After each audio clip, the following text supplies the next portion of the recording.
और किताब ये दिखाती है कि अपने सपनों के पीछे भागना क्यों ज़रूरी है, खासकर उन हालातों में जब सब कह रहे होते हैं कि तुम्हारे बस का कुछ नहीं। और इस किताब को इसकी ईमानदारी और किशोरावस्था की चुनौतियों को बहुत गहराई से चित्रित करने के लिए काफी सराहना मिली थी। ये किताब पढ़ने के बाद में आप राजनीतिक बातों पर बिना मतलब की बहस करना बंद कर दोगे। तो अगर आप किसी ऐसी उम्दा किताब की तलाश में हो जो आपकी जिंदगी को बेहतर बना सके, तो ये किताब आपको जरूर पढ़नी चाहिए। नमस्कार दोस्तों, मैं विकास और आप सबका बहुत बहुत स्वागत है मेरे चैनल विज्ञान पर, जहां मैं किताबों से जुड़े बहुत सारे वीडियोस बनाता रहता हूं। तो अगर आपको भी किताबें पढ़ने का शौक है या फिर किताबों के साथ आप एक खास किस्म का लगाव महसूस करते हैं, तो ये चैनल बिल्कुल आपके लिए है। मुझे अक्सर अपने चैनल पर आप लोगों के कमेंट्स मिलते थे कि जो लोग अंग्रेजी में किताबें पढ़ना शुरू करना चाहते हैं तो उन्हें कौन सी किताबों से शुरू करना चाहिए। तो इसी चीज़ को नज़र में रखते हुए मैंने आज का वीडियो बनाया है। इसमें मैं 10 किताबों का जिक्र करूंगा जो कि अगर आप अंग्रेजी में किताबें पढ़ना अभी शुरू ही कर रहे हैं तो वो कौन सी 10 किताबें हैं जिनसे आप शुरू कर सकते हैं। तो चलिए शुरू करते हैं हमारा आज का किताबी सफर। पहली किताब है पॉलो कोएल्हो की द अल्केमिस्ट। ये किताब सन 1988 में प्रकाशित हुई थी और ये किताब इतनी मशहूर हुई कि इसका अब तक 80 से ज़्यादा भाषाओं में अनुवाद हो चुका है। ये कहानी है स्पेन में रहने वाले एक चरवाहे सैंटियागो की, जो अपने घर से बहुत दूर इजिप्ट में छिपे हुए खजाने की तलाश में जाना चाहता है। ये कहानी है अपने सपनों को साकार करने की, अपने दिल की बात सुनने की और खुद पर विश्वास करने की। और एक बहुत मशहूर डायलॉग है फिल्म ओम शांति ओम का कि अगर आप किसी चीज़ को दिल से चाहते हैं तो सारी कायनात उसे आपसे मिलाने में लग जाती है। ये डायलॉग भी इसी किताब से उठाया हुआ है। अब नए पाठकों के लिए किताब पढ़ना इसलिए भी ज़रूरी है क्योंकि ये किताब इतनी सरल भाषा में लिखी गई है कि इसको पढ़ना बहुत आसान है। और दूसरा, इस किताब की थीम ऐसी है कि वो आपको सपनों से भर देती है और इस किताब को पढ़ने के बाद आप खुद के सपनों पर विश्वास करना शुरू कर देते हो और अपने सपनों को साकार करने की कोशिश में लग जाते हो। मुझे आज भी याद है कि जब मैंने किताब पढ़ी थी उस समय मैं कॉलेज में था और पहली चीज़ तो मेरे साथ में ये हुई थी कि इस किताब को पढ़ने के बाद मुझे इस बात पर विश्वास हो गया था कि किताब पढ़ना अपने आप में बहुत खूबसूरत एहसास है। और दूसरा कि अपने सपनों को साकार करने का ये जो निश्चय था वो मुझे इस किताब को पढ़ने के बाद ही आया। किताब इस बात पर बहुत जोर देती है कि हम सबके भाग्य में कुछ ना कुछ खास तो है। हम सबका जन्म किसी न किसी खास वजह से हुआ है और कुछ तो है ऐसा इस दुनिया में जो हम करने आए हैं।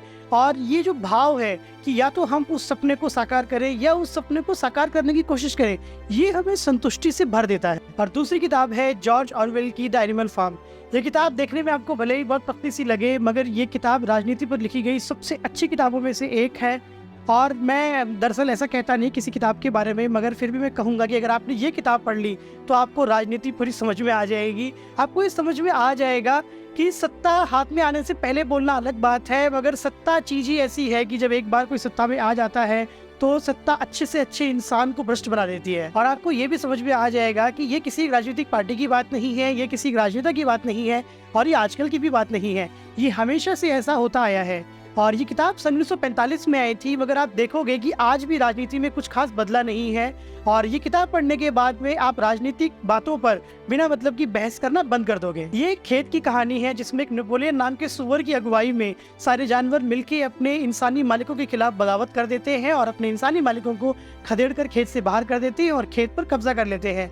और शुरुआत में उन सभी को लगता है कि उनके अच्छे दिन आने वाले हैं, मगर धीरे धीरे उनको इस बात का एहसास होता है कि उनकी हालत पहले से भी बदतर होती जा रही है। नेपोलियन की भी सत्ता में आने के पहले की और सत्ता में आने की बाद की बातों में जमीन आसमान का अंतर आ जाता है। और सत्ता में आने के बाद में वो अपनी हर बात को तोड़ मरोड़ कर अपने फायदे के लिए इस्तेमाल करना शुरू कर देता है। किताब का मुख्य मकसद आपको ये समझाना है कि हर एक राजनेता का एक मुख्य उद्देश्य होता है जिसकी पूर्ति के लिए शुरू में वो सत्ता पाना चाहते हैं, मगर सत्ता में आने के बाद सत्ता को बरकरार रखना ही मुख्य उद्देश्य बन जाता है। तीसरी किताब है रिचर्ड बर्ग की जोनाथन लिविंगस्टन सीगल। ये किताब एक सीगल की कहानी है जो अपने झुंड के सामान्य जीवन जीने के तरीके से ऊब चुका है और वो अपनी उड़ान के बारे में नए नए तरीके जानने के लिए बहुत उत्सुक है। वो उड़ने के नए नए तरीके अपनाता रहता है और इसके लिए सब उसका मजाक भी बनाते हैं और वो अपने झुंड के लिए भी मजाक और शर्म का विषय बनता है और अंततः उसे अपने अपरंपरागत तरीकों के लिए झुंड से निकाल दिया जाता है। लेकिन फिर भी जो उड़ने के नए नए तरीकों को जानने के लिए उसका जुनून होता है, वो उस जुनून का पीछा करता है और उसकी इस यात्रा में उसे आगे ऐसे बहुत सारे सीगल्स मिलते हैं जो उसी की तरह उड़ने के नए नए तरीकों को जानना चाहते हैं और वो उनके साथ में एक फ्रीडम और सेल्फ डिस्कवरी के मायने महसूस करता है। किताब सेल्फ इम्प्रूवमेंट और पर्सनल ग्रोथ की कहानी है और किताब ये दिखाती है कि अपने सपनों के पीछे भागना क्यों जरूरी है, खासकर उन हालातों में जब सब कह रहे होते हैं कि तुम्हारे बस का कुछ नहीं। किताब पढ़ते वक्त आप खुद जोश से भर जाओगे और आपको लगेगा कि जिन चीज़ों के लिए आप उत्सुक रहते हो और जब आप उत्सुक रहते हो तो वो उत्सुकता लोग नहीं समझ पाते। वो आपका मजाक बनाते हैं, आपको नीचा दिखाने की कोशिश करते हैं। और कुछ लम्हे होते हैं जब आपको लगता है कि ये उत्सुकता आपके लिए श्राप है, लेकिन आपकी उत्सुकता आपके लिए श्राप नहीं है, वो एक वरदान है। और ये वरदान वाली बात बहुत कम लोगों को समझ में आती है। ये सिर्फ उन्हीं लोगों को समझ में आती है जो आप ही की तरह बहुत उत्सुक होते हैं, और वो कुछ चीज़ों के लिए इतने उत्सुक होते हैं कि उन्हें इस बात से फ़र्क ही नहीं पड़ता कि लोग उनके बारे में क्या सोच रहे हैं, और वो अपनी उत्सुकता के लिए कोई भी कीमत चुकाने के लिए तैयार होते हैं। अगली किताब है स्टीफन चबॉस्की की the perks of being a wallflower. ये किताब मेरी बेहद पसंदीदा किताबों में से एक है और इस पर एक फिल्म भी बन चुकी है जो मुझे बेहद पसंद है। इस किताब का मुख्य पात्र एक बेहद अंतर्मुखी और शर्मिला युवक चार्ली है। चार्ली को नए दोस्त बनाने या फिर अनजान लोगों से बात करने में बहुत मुश्किल होती है, और ये किताब एक पत्रों की श्रृंखला के तौर पर लिखी गई है जिसे चार्ली एक अनजान इंसान को लिख रहा है। किताब इस बारे में बात करती है कि अगर हमें कभी ऐसा लगे कि कोई ऐसा है जो हमसे अलग है, तो हमें उसे समझने की कोशिश करनी चाहिए, और अगर साथ ही कभी हमें ऐसा लगे कि हम अलग हैं या हम कहीं फिट नहीं बैठ रहे हैं, तो इस बात से हमें मायूस नहीं होना चाहिए। किताब दोस्ती, प्यार, दुख और अपनी पहचान के बारे में बहुत गहराई से बात करती है और इस बात पर बहुत जोर देती है कि हर कोई अपने अंदर एक लड़ाई लड़ रहा है, इसीलिए हमारी ये जिम्मेदारी बनती है कि हम दूसरों की जिंदगी को कुछ बेहतर बनाने का ही प्रयास करें, ना कि मुश्किल। अगर आप युवा हैं तो आपको ये किताब जरूर पढ़नी चाहिए, और इस किताब को इसकी ईमानदारी और किशोरावस्था की चुनौतियों को बहुत गहराई से चित्रित करने के लिए काफी सराहना मिली थी। अगली किताब है रैंडी पॉश की द लास्ट लेक्चर। ये कोई ऐसी वैसी किताब नहीं है, ये लाइफ लेसन से भरी हुई किताब है, और ये किताब किसी सेल्फ हेल्प गुरु ने नहीं लिखी है। ये किताब एक ऐसे इंसान ने लिखी है जो आपको कुछ भी बेचना नहीं चाहता, बल्कि उसको जो कुछ भी अपनी जिंदगी में पता है वो आपको बताना चाहता है। रैंडी पॉश अमेरिका की कार्नेगी मेलन यूनिवर्सिटी में प्रोफेसर थे। सन 2006 के आसपास उन्हें पता चला कि उन्हें जानलेवा कैंसर है और उनके पास बहुत ज्यादा वक्त नहीं बचा है। उस वक्त उनके बच्चे बहुत छोटे थे और बहुत सारी बातें ऐसी थी जो अपने बच्चों को समझाना चाहते थे, पर क्योंकि वो बहुत छोटे थे तो इसलिए अगर वो उन्हें समझाते भी तो बच्चे कुछ समझ नहीं पाते।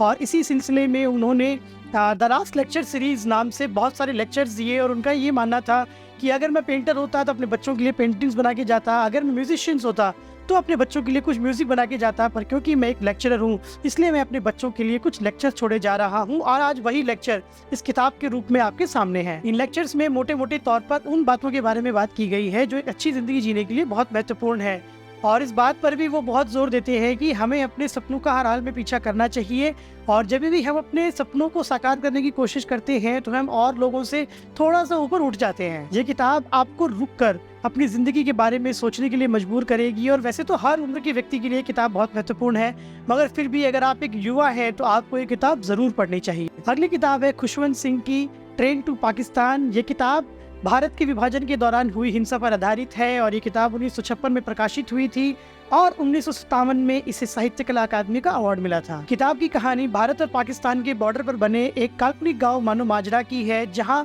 कई सालों से सिख और मुस्लिम समुदाय आपस में शांति से रहते हुए आए हैं, मगर विभाजन के दौरान अफवाहों का दौर कुछ ऐसा चलता है कि दोनों ही समूह एक दूसरे की खून के प्यासे हो जाते हैं। कहानी के केंद्र में सिख युवक जगत सिंह और मुस्लिम युवती नूरा है, और विभाजन की हिंसा के डर से नूरा का परिवार मानो माजरा गांव को छोड़कर पाकिस्तान जाने का निर्णय ले लेता है, और फिर क्या होता है, कैसे होता है, बस इसी सब की कहानी है ट्रेन टू पाकिस्तान में। किताब ये भी दिखाती है कि भले ही आपके आसपास कितनी भी नफरत फैली हो, फिर भी आप अपने दिल में इंसानियत को बचाए रख सकते हो।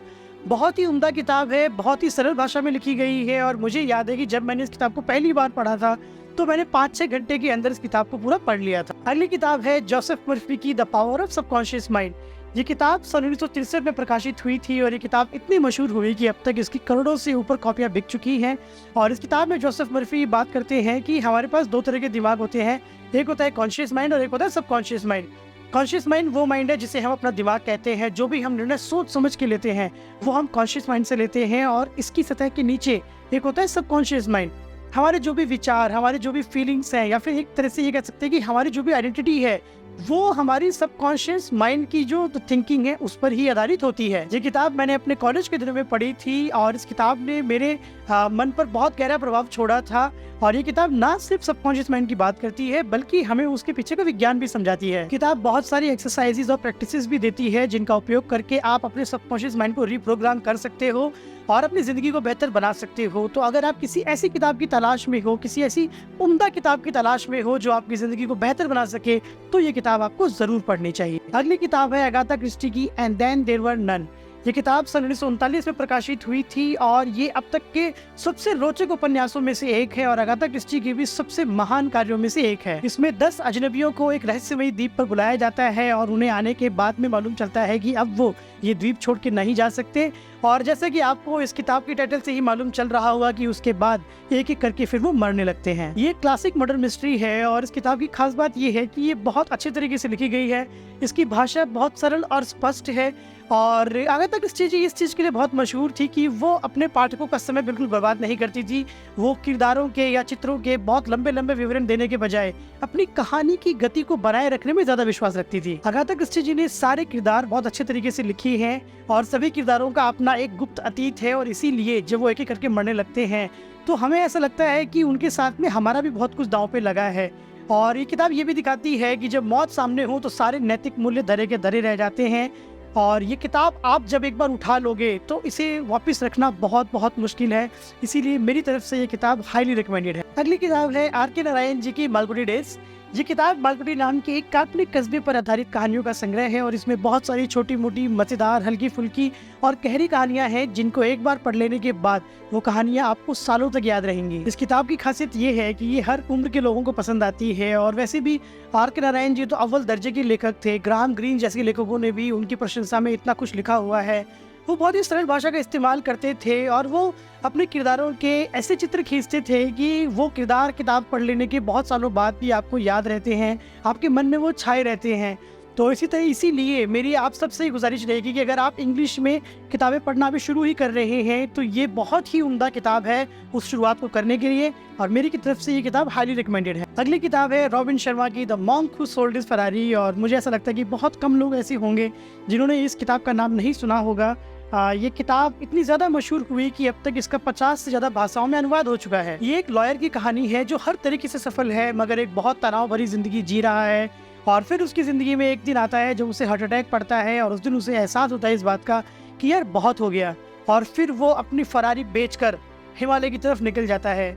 फरारी यहाँ पर सिर्फ एक मेटाफोर है। उसमें जो लेखक है वो हमें ये समझाना चाह रहा है कि तब वो लॉयर अपनी भोग विलासिता वाली ज़िंदगी छोड़कर या फिर जो भौतिक वस्तुओं का जो उसका मोह था उसे छोड़कर फिर वो हिमालय की तरफ निकल जाता है और वहाँ उसे एक साधु बाबा मिलते हैं और वो उसे समझाते हैं कि ज़िंदगी में क्या महत्वपूर्ण है। किताब में बहुत सारे प्रैक्टिकल टिप्स है और अगर आपने बहुत ज़्यादा सेल्फ हेल्प वाली बुक्स नहीं पढ़ी है तो उनसे आपको बहुत फ़ायदा होगा और बहुत सारे ऐसे कंसेप्ट्स हैं जिनको बहुत सरल भाषा में सिखाया गया है जिनसे उन कंसेप्ट्स को लेकर आपको बहुत क्लैरिटी मिलेगी। और मेरा ये मानना है कि अगर आपने अभी अंग्रेजी किताबों को पढ़ना शुरू किया है तो ये किताब आपको ज़रूर पढ़नी चाहिए क्योंकि मुझे याद है कि मैंने जब ये किताब कॉलेज में पढ़ी थी तो बहुत सारी ऐसी बातें थी जो इस किताब में ही मैंने पहली बार पढ़ी थी। तो इसीलिए अगर आप अंग्रेज़ी किताबों को पढ़ना अभी शुरू कर रहे हैं तो मेरी तरफ से ये किताब आपके लिए बहुत हाईली रिकमेंडेड है। तो ये था हमारा आज का वीडियो। ये वीडियो आपको कैसा लगा हमें कमेंट सेक्शन में ज़रूर बताइएगा और अगर आपको हमारा वीडियो अच्छा लगा है तो क्या करना है टुबू? यस, अगर आपको हमारा वीडियो अच्छा लगा है तो हमारे वीडियो को लाइक कीजिएगा, हमारे चैनल को सब्सक्राइब कीजिएगा और हमारे चैनल के बारे में अपने यारों को, रिश्तेदारों को, परिवार वालों को बताइएगा। और अगर आज की वीडियो में जो हमने किताबें बताई हैं अगर उनमें से किसी किताब को खरीदने का आपका मन हो तो इनको खरीदने का लिंक हमने डिस्क्रिप्शन में दे दिया है, आप वहाँ से किताब को खरीद सकते हैं। और अगर कोई ऐसी किताब हो या अगर कोई ऐसा टॉपिक हो जिस पर आप चाहते हैं कि हम वीडियो बनाएं तो वो भी हमें कमेंट सेक्शन में बताइएगा, हम उन पर वीडियो ज़रूर बनाएंगे। और जल्दी मिलते हैं आप सबसे हमारे नए वीडियो के साथ में। तब तक अपना बेहद ख्याल रखिए, पढ़ते रहिए, आगे बढ़ते रहिए। बाय।